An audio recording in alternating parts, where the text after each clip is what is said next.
जी chef में खुशामदीद। सबसे पहले तो आपका बेहद शुक्रिया कि आपने मेरी रेसिपी देखने के लिए मेरी वीडियो को क्लिक किया। आज मैं आपके साथ शेयर करने जा रही हूँ अनार का मुरब्बा बनाने की रेसिपी। जो लोग मैदे के मसाइल से दो चार हैं, खाने के बाद मैदे में तेज़ाबियत हो जाती है और खाना हजम नहीं होता, या जिगर का कोई मसला है, जिगर खून नहीं बनाता, या आपको खून की कमी का मसला है, तो आपकी इन तमाम बीमारियों का हल ये अनार का मुरब्बा है। अनार का मुरब्बा बनाना बहुत आसान है, ये खाने में भी बेहद लजीज है। इसकी सबसे ख़ास बात यह है कि एक बार इसको बनाकर हम 6 महीने तक स्टोर कर सकते हैं। मेरी वीडियो को स्किप किए बिना एंड तक देखिएगा ताकि आप मुझे फॉलो करते हुए मुझसे भी बेहतर अनार का मुरब्बा बना सकें। तो चलते हैं बिना टाइम ज़ाया किए अनार का मुरब्बा बनाने की तरफ। बिस्मिल्लाहिर्रहमानिर्रहीम। सबसे पहले मैंने एक कंदारी अनार ले लिया है। अनार को खोलने के लिए सबसे पहले हम इसका कैप उतार लेंगे। ये कैप उतारने का तरीका मैं आपको बता रही हूँ। इस तरीके से आपने सबसे पहले इसका कैप उतार लेना है। कैप उतारने के बाद इसके दरमियान में जो ये लॉक होता है, ये इसका हमने उतारना है। और ये जो कलियां हैं, इसमें हमने इनके कट लगाने हैं ताकि ये आसानी से खुल जाए। तो व्यूअर ये देखिए, हमने अनार के सारे दाने निकाल लिए हैं।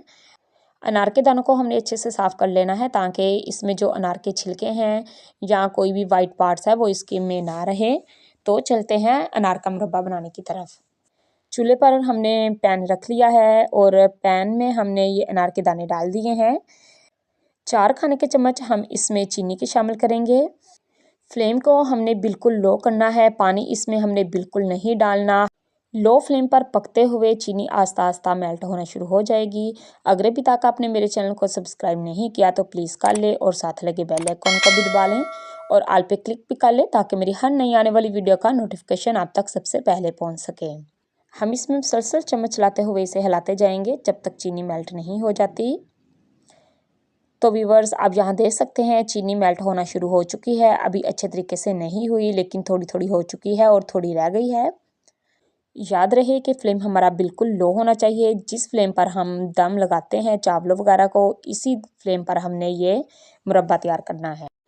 अब हमने इसको पकने के लिए छोड़ देना है तब तक के लिए जब तक इसकी चाशनी में एक तार सी नहीं बन जाती। इसको पकते हुए 10 मिनट हो चुके हैं। अब ये देखिए चाशनी ज़रा चिपचिपी हो चुकी है। अब हम इसमें 1 खाने का चम्मच विनीगर डालेंगे, यानी कि सफ़ेद सिरका।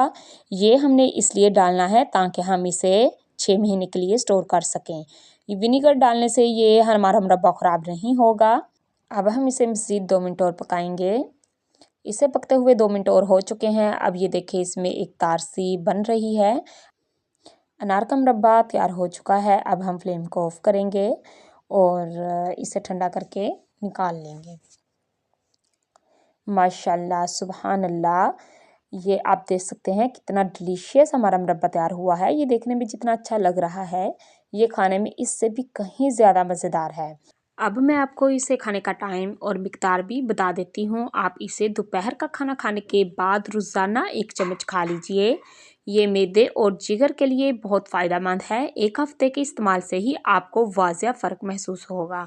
उम्मीद है आज की वीडियो आपको बहुत ज़्यादा पसंद आई होगी। वीडियो अच्छी लगे तो इसे लाइक कीजिए और ज़्यादा से ज़्यादा शेयर कीजिए ताकि ये आसान सी रेसिपी हर किसी के पास आसानी से पहुंच सके। आप इसे एक बार ज़रूर ट्राई कीजिएगा और मुझे कमेंट्स में बताइएगा कि आपको मेरी ये वीडियो कैसी लगी। मज़ीद ऐसी आसान और मज़ेदार रेसिपीज़ देखने के लिए मेरा चैनल विज़िट करें। अपना और अपने प्यारों का ख्याल रखें। Thanks for watching. मिलते हैं नेक्स्ट वीडियो में, तब तक के लिए अल्लाह हाफिज़।